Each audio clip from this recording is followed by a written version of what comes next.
All right. Welcome to remote healing around the diaphragm. I'm going to share my screen with you.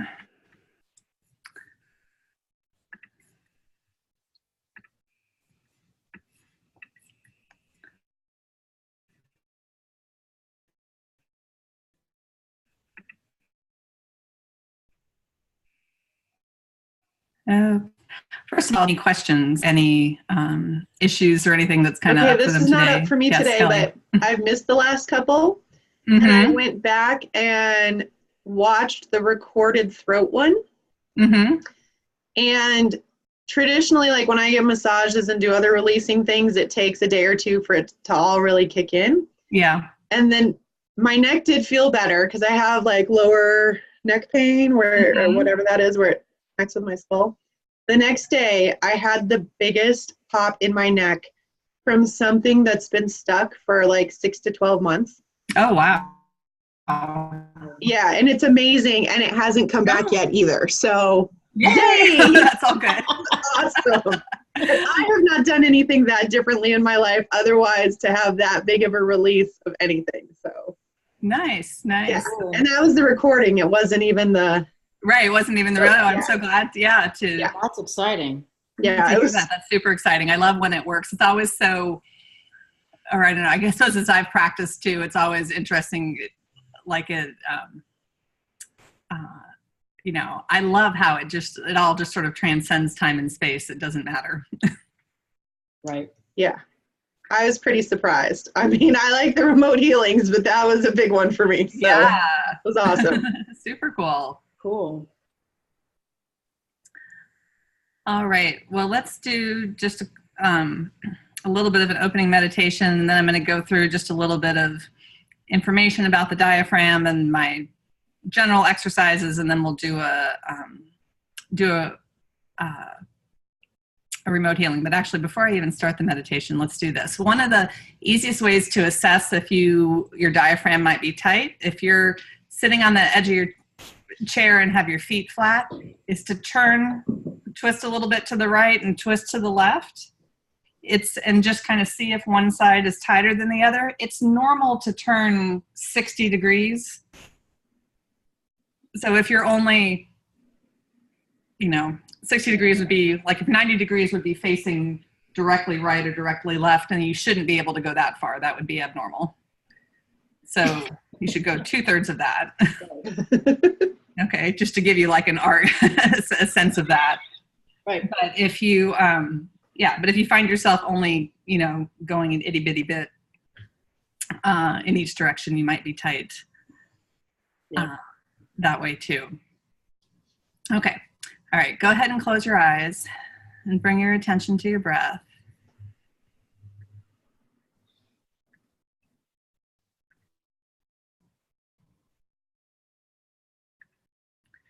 And I want you to bring your attention to the bottom of your rib cage where your ribs meet in the center. You might call that your solar plexus. Anatomically, it's where your xiphoid process is, just that spot where your ribs come up to a point at the bottom of your breastbone, kind of halfway, maybe between your belly button and your collarbones.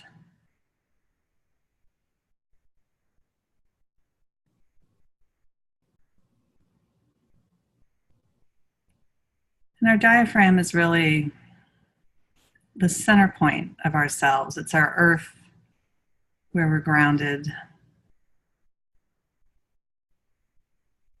And in many traditions, everything comes back to the breath.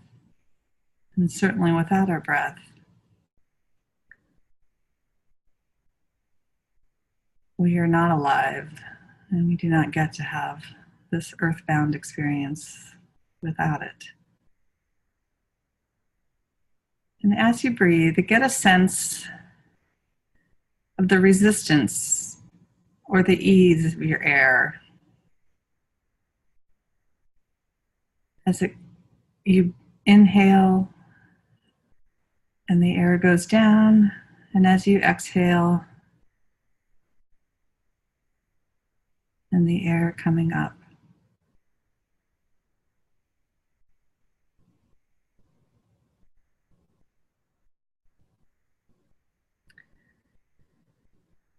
In astrology, Mercury rules the spaces above and below your diaphragm.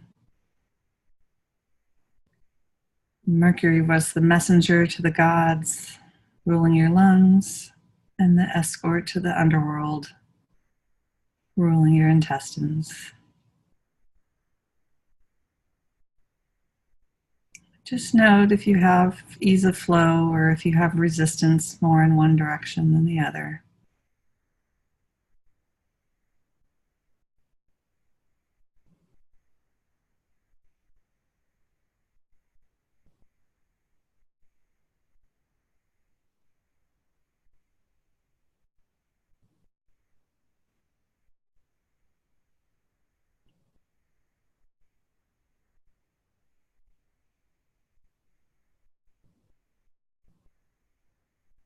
And when you're ready, open your eyes.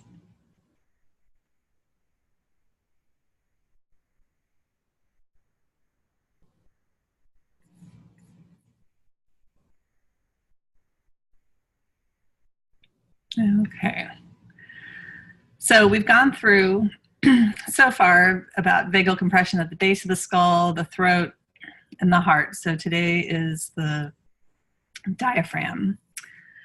And emotions in the diaphragm, I think, are quite similar to the throat, because in any trauma always affects your voice and your breath, no matter what. And so some of those guilt, grief, I put grief because it goes with the, because your lungs, in Chinese medicine, your lungs hold grief. And since your diaphragm is part of what gives you your lung movement, and certainly your breath, I included that there, shock. And certainly we have expressions like, you know, whether it's literal or metaphorical, when we hear something or something traumatic happens in our lives, we feel like the wind got knocked out of us. Or certainly, you know, it could even be a positive thing that, like, you saw something so beautiful that it took your breath away. And so that can even, those kind of things can even open up your breath and open up space there. This is the best picture I have to illustrate this, but this is looking at the body from the back side towards the front. And so you can see here that the right side of the diaphragm has more muscle mass than the left. And so theoretically, in all humans, the right side will always win, just because your liver's over on that side too, and your liver's probably much bigger than you would imagine. I remember when I did cadaver dissection in PT school, I was really surprised at how gigantic the liver was, and it sits over there under the right side of the diaphragm. And you know, certainly in our modern world, we, you know, most people are right-handed, and our ancestors probably didn't have to be quite, they were probably more ambidextrous, you know, without quite as much writing, and maybe a more hunter-gatherer sort of life style. But we, one of the patterns that we see is a lot of right-sided diaphragm dominance. And so what that ends up looking like, you'll see like people from a posture standpoint will have a low right shoulder, or maybe a little bit more of a crease on the right side. They might look like their right hip is hiked up, or when you sit, like if you like to curl up on the sofa, you might like to have your feet over on the right side of you rather than on the left, just because that shortens, like goes into your direction of ease there. And our world definitely, I know my left-handed family and friends often get frustrated because the world is so incredibly right, oriented towards a right-handed person, that even for left-handed people, they tend to be much more more ambidextrous. And so this is looking at the diaphragm from the bottom. And so this is where your esophagus comes through, and this is where your aorta comes through. And I think it's kind of cool that the opening there sort of makes a figure 8 or an infinity sign. And your vagus nerve both the right and left ones come through at the opening of the with the esophagus, where your right vagus nerve is on the I believe your right vagus nerve is on the back side of it, and your left vagus nerve is on the front side of it. But either way, it all comes through this particular opening. And even though your diaphragm is innervated by nerves from your third, fourth, and fifth segments in your neck, but your right and left the crura is the plural. These are innervated by your vagus nerve, the way so these attach your diaphragm to your spine. And this is your hip flexor muscle that comes out through there too. So when your diaphragm isn't right, your hip flexors are usually tight also. And this quadratus lumborum plays into that too. That's a muscle that would hike your hip up if you were going to scrunch it up off the ground. And so there's a lot of interval when the diaphragm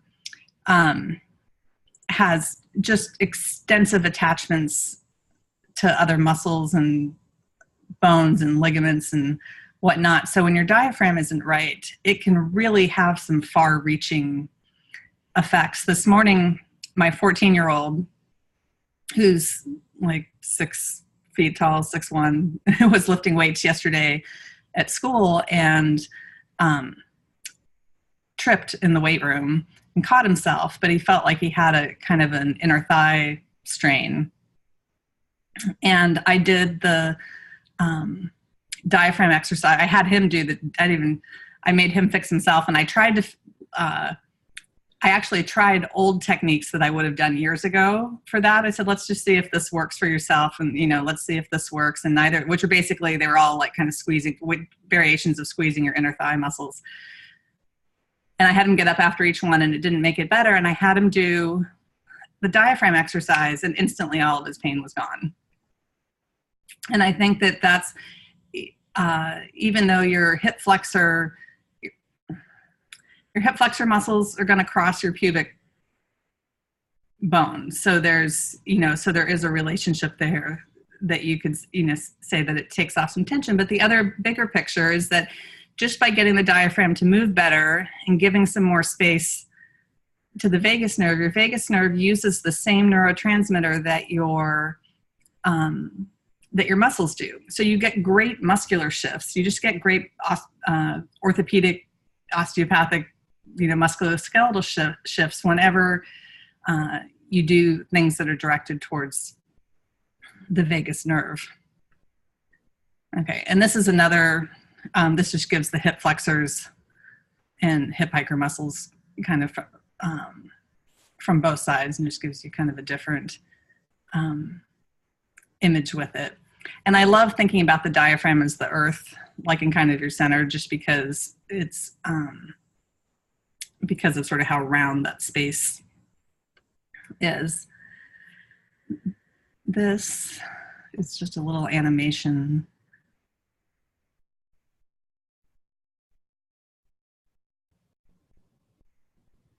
To give you a sense. So when you breathe in, the diaphragm comes down, it kind of flattens out a little bit.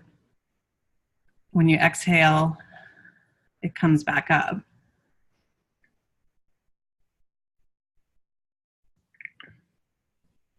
Oh, and there's let's see, that's the next GIF in the series. I'll tell you one of my theories about diaphragm dysfunction is that, and I would love to evaluate a group of these people, is that flat earthers have a really flat diaphragm, and that what they're projecting they think is real outside of them matches what's happening inside of them. I think it's sort of maybe another way as above, so below works. I couldn't find the exact, there is one picture of the flat earth that looked so much like one of the diaphragm images that I put up there earlier that, but I couldn't find it today to share it with you. But I think that that's very much a, I would love to see sort of if that possibly held true, because I do think that as above, so below thing just, I find that it works over and over and over. So you guys are probably already familiar with this particular exercise, but this is my basic helical breathing. It's great anytime when you zig when you should have zagged, like if you help a friend move furniture or trip, or something happens and you think, oh, I might pay for that later. So it's just a great thing to settle out your whole system, and especially if it's right-sided. If you have a chronic right-sided hip or shoulder issue, this is really something to integrate into your routine on a regular basis. And so to do it, you're going to cross your left ankle in front of your right and gently squeeze your ankles together. You're going to take your right hand and put it on the outside of your left thigh, and your left hand behind your head. And we'll just do 3 breaths of this. We're going to do the same helical or same like Fibonacci sequence breathing that we've done before, where we inhale for 5 and hold for 8, 3, 4, 5, 6, 7, 8, and then a long exhale.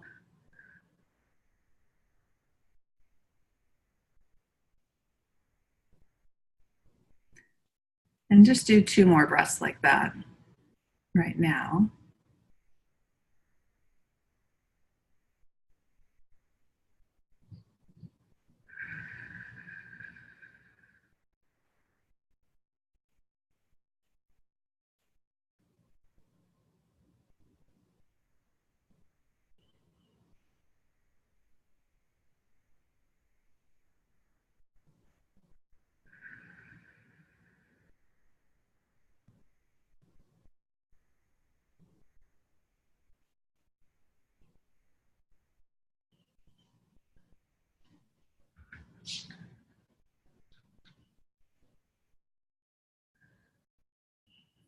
Okay.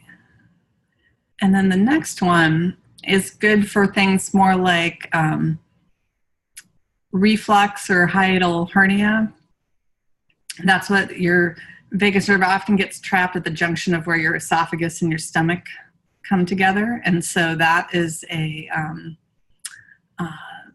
tends to live a little bit more on the left side of the body.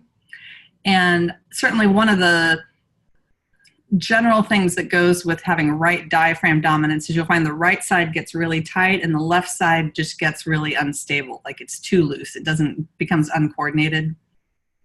Sometimes it's a little bit too flexible. And the pain can kind of go either side at that point. But I've tried to look up if maybe there's more left ACL ruptures than right ACL ruptures, but I haven't seen it. There's not very much that hasn't really been teased out in the research, but I sort of would suspect a little bit, or that even if people have had both knees, both ACLs ruptured, that maybe the left one was more likely to go first, or I'd be curious just to kind of see if there's some kind of a pattern in there, because when your vagus nerve is compressed and you're in that right diaphragm dominance, it inhibits your ability to fire your left hamstrings. And if you talk to any Pilates or yoga instructor, they'll tell you nobody fires their left hamstrings better than they do their right hamstrings. It's definitely a big sort of epidemic pattern that we all have. And I think because your hamstrings control the same motion that your ACL does, and you typically rupture your ACL when your hamstrings can't do that, or you don't have enough strength there to stabilize, that perhaps there's some relationship there. So for this one, you're going to put your I'll stand up here. Put your hands just kind of on your left lower ribs. Okay, and I'm going to exaggerate here so you can see it. But what you're trying to do, you're sort of trying to hinge open the left side, but not with twisting your body. You're just would be like if you were trying to spread things here, but really just on the left side. And so, and you don't have to hold, if you feel like you're working, you're pushing way too hard. So again, you're gonna inhale for 5 and hold for 8 while keeping that pressure there. And then exhale for 13.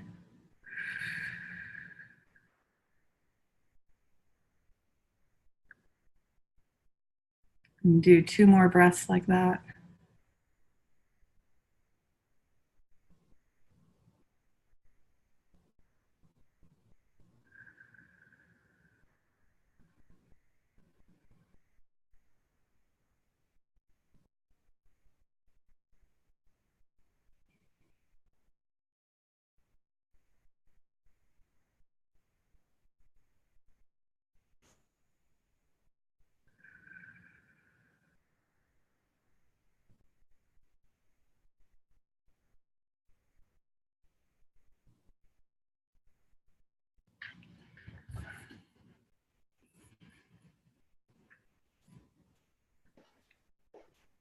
Okay, so now go ahead and check just do your little rotation thing that you did at the beginning and see, I unmuted you, so I'm curious to see if it feels any different to you.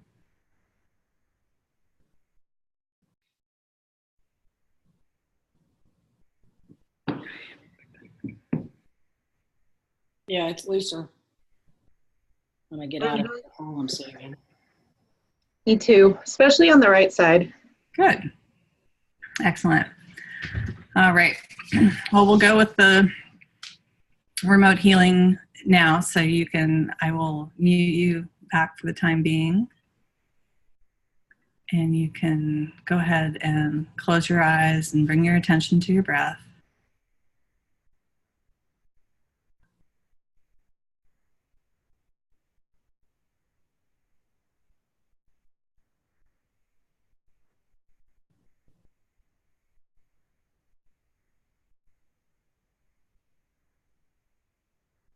And I want you to imagine that you have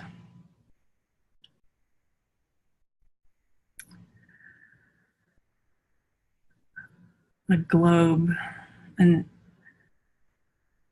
hologram of the earth sitting right under your diaphragm. And as your diaphragm descends, it goes to the bottom of the earth, and as it comes up to the top.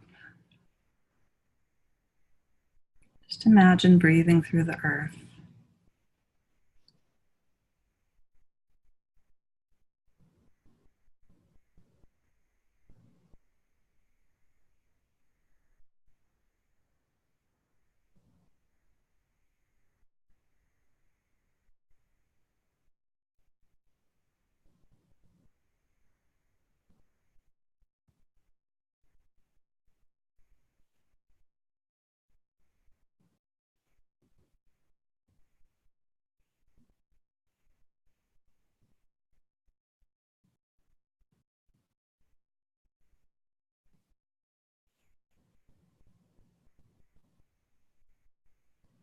There we go.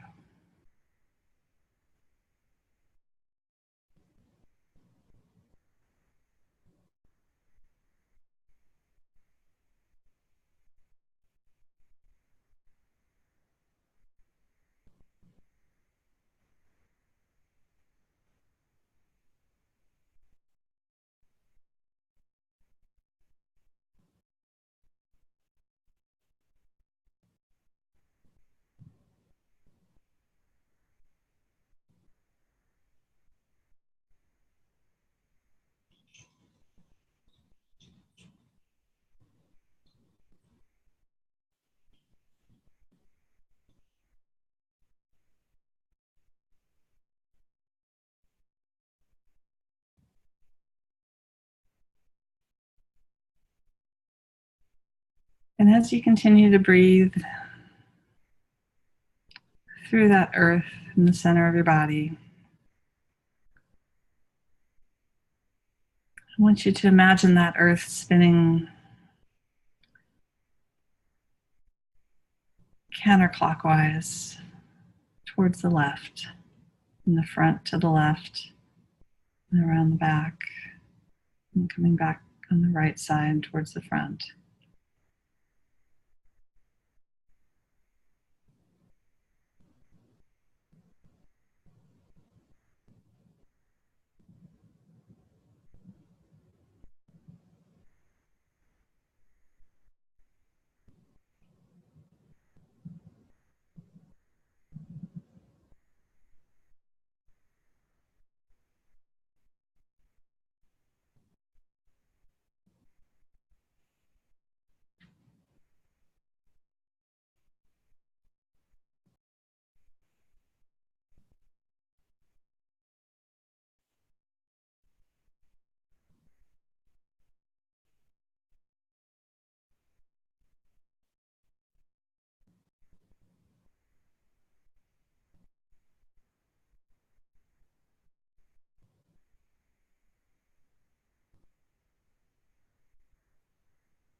Okay, when you're ready, you can open your eyes.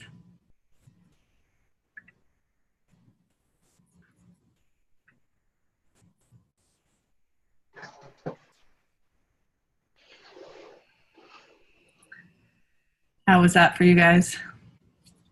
Good. You can kind of check your rotation one more time, see if it's any. Ooh, mine's a lot looser. Much looser. Even Yeah. looser. Yeah. Yay. That was almost like the dome part didn't seem so off to me. That may be just because we did the exercises beforehand with the group, but it was like there was no rotation, and it's like the axis wasn't lined up. When you put the earth there, the axis wasn't lined up. And then at the end, there was a little bit of that kind of figure eight between the aorta and the esophagus as it comes through that was not lined up well either. So, no, it's much better. yay. My lower back pain's gone. Awesome. Yeah, absolutely. Nice. Cool. All right. Any questions? Oh, great. Thank you. Nope. All right. You're very welcome. I'll see you guys next time. Sounds All right. good. Bye. Bye.